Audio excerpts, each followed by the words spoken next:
Hello students, today we are going to learn the topic division. Let's discuss division in detail. You must have already heard of the term division and also solved some problems related to it. To understand division better, let's look at an example of equal sharing or distribution. Yash's mother gave him 10 toffees. He decided to share the toffees equally with his 4 friends, Mohan, Anil, Jiten, and Lakshya. How many toffees will each of them get? Yash gives one toffee to each friend, including himself. So, Mohan, Anil, Jiten, Lakshya, and Yash each get one toffee. After sharing 5 toffees, Yash is left with 5 toffees to be distributed. Next, Yash gives one more toffee to each friend. Now, each of them has 2 toffees: Mohan, Anil, Jiten, Lakshya, and Yash. At this point, Yash is left with no toffees to be distributed. Therefore, if we divide, share equally, 10 toffees among 5 people, each of them gets 2 toffees. We can write this as a division fact, as shown below. The number of toffees to be shared is 10, divided by the number of boys, which is 5, resulting in 2 toffees each. Now let's look at the parts of a division equation. A division equation has 3 parts: the dividend, the divisor, and the quotient. For example, in the equation 12 divided by 3 equals 4, 12 is the dividend, 3 is the divisor, and 4 is the quotient. Moving on, the dividend is the number that is being divided, and it is usually larger. In contrast, the divisor is the number that divides the dividend into equal parts, and it is typically smaller. The quotient is the answer we get after performing division, which is the result of dividing the dividend by the divisor. Now, let's talk about the remainder. The remainder is the amount left over after dividing one number by another. It is what's left over after we've divided as evenly as possible. For example, if we take 10 divided by 3, we get a quotient of 3 and a remainder of 1. How do we ensure that we did correct division? There is a simple formula to check our answer. The formula is divisor multiplied by quotient plus remainder equals dividend. Let's apply this. For the division of 10 by 3, we have 3 times 3 plus 1 equals 10. Next, let's look at division as forming equal groups. Let us take 15 balls and divide them into groups of 5 balls each. How many groups have you made? The answer is 3 groups, with 5 balls in each group. So, 15 divided by 5 equals 3. Now, we also have division as repeated subtraction. Anand has 8 pieces of chocolate pastries. There are some guests coming for dinner at his house, and he gives 2 pastries to each guest. How many guests are there at his house? First, after giving 2 pieces to the first guest, 8 minus 2 equals 6. After giving 2 pieces to the second guest, 6 minus 2 equals 4. For the third guest, 4 minus 2 equals 2. Finally, after giving 2 pieces to his fourth guest, 2 minus 2 equals 0. Thus, we can see that 2 is subtracted from 8 4 times. So, the number of guests to whom 2 pastries each are given is 4. This can be represented by a division fact as 8 divided by 2 is equal to 4. So, just like multiplication is repeated addition, division is repeated subtraction. Next, let's see division on a number line. Look at the following. You skip count backwards by 3 until you reach 0. From 15 to 0, you make 5 skip counts. So, 15 divided by 3 equals 5. Now, let's discuss the relation between multiplication and division. For example, Kavita has 6 stickers on a sheet of paper.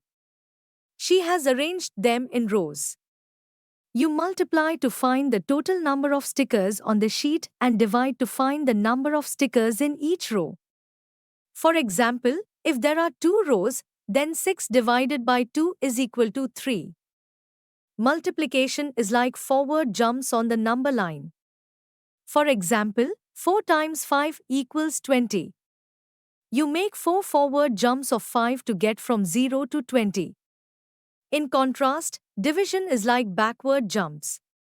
So, if you take 20 and divide it by 4, you make 4 backward jumps of 5 to get to 0. Now let's talk about the properties of division. When a number is divided by itself, the quotient we get is 1. When a number is divided by 1, the quotient becomes the number itself. When 0 is divided by any number, the answer is always 0. However, we cannot divide a number by 0.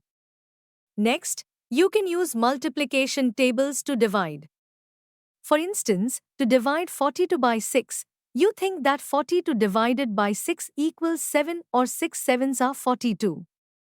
Now, let's look at some basic division facts. Dividing by 2, 2 divided by 2 is equal to 1, 4 divided by 2 is equal to 2, 6 divided by 2 is equal to 3, and so on. The same is written for other tables like 3, 4, 5 up to 9. Now, let's discuss division with a remainder. A number does not always divide another number exactly. Sometimes, there is a leftover. The leftover is called a remainder, written as R in short form. For example, if you have 16 tomatoes and want to divide them into baskets of 5, you can fill 3 baskets, but you will have 1 tomato left over.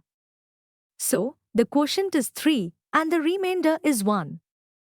Let's also see how to divide multiples of 10. For example, 50 divided by 5 equals 10, meaning that 5 tens divided into 5 groups equals 1 10 in each group. Now let us solve some problems based on division. We will start with the division of a 2-digit number by a 1-digit number. For example, let's divide 98 by 8. Now, we will lay out the division. 8 goes into 98 and we calculate. 8 multiplied by 1 is 8 and 8 multiplied by 2 is 16 and so on. We can see that 8 is lesser than 9, so we will subtract it, and according to the table, 8 multiplied by 1 is 8, so 1 comes in our quotient. Next, on subtraction of 8 from 9, we get 1. Next, we will take the next number of our dividend, which is 8 in this case, and check which number in 8's table is just lesser than or fully divides our remaining number. We can see that 16 is our required number. So we will write 16, and as 8 multiplied by 2 is 16, so we will write 2 in our quotient. Then, we will subtract the number, and as all the digits in our dividend are over now, our division is complete now, and we get our final quotient is equal to 12 and remainder is equal to 2. Next, we will look at the division of a 3-digit number by a 1-digit number. For instance, we will divide 826 by 3. Again, we can lay out the division. 3 goes into 826, and we calculate similarly by checking how many times 3 can fit into each digit of 826. As our divisor is 3, so, at first, we will write the table of 3 as 3 ones are 3, 3 twos are 6, and so on. Next, we will start from the leftmost digit of the dividend and will check if any number in 3's table is lesser than or equal to the first number. If we do not get such a number, then we will check the first 2 numbers. But here, 6 is lesser than 8. So we will write 6 below 8 and subtract it, and as 3 multiplied by 2 is 6, so we will write 2 in quotient. On subtraction of 6 from 8, we get 2. Now, we will take 2 from the dividend and check again. Now we get 21, which is less than 22. So, we will write 7 in the quotient and subtract 21 from 22. On subtraction, we get 1. And now we will take 6 from the dividend and again check a number lesser than 16 in 3's table, and we get 15. So we will now write 5 in the quotient and subtract 15 from 16 and get our remainder to be 1. Now our division is completed and we get our quotient as 275 and remainder as 1, which are our final answers. In conclusion, we have covered the essential aspects of division, including its definition, properties, and various methods of solving division problems. Understanding these concepts will help you become more confident in handling division in mathematics. We hope that you have understood the topic. You can now study chapter notes, watch video lectures and solve MCQ tests of this chapter on EduRev to ensure you score well in your school exams. And that's not all. You also get amazing courses for maths, science, English, Hindi, and much more for class 3. Thank you.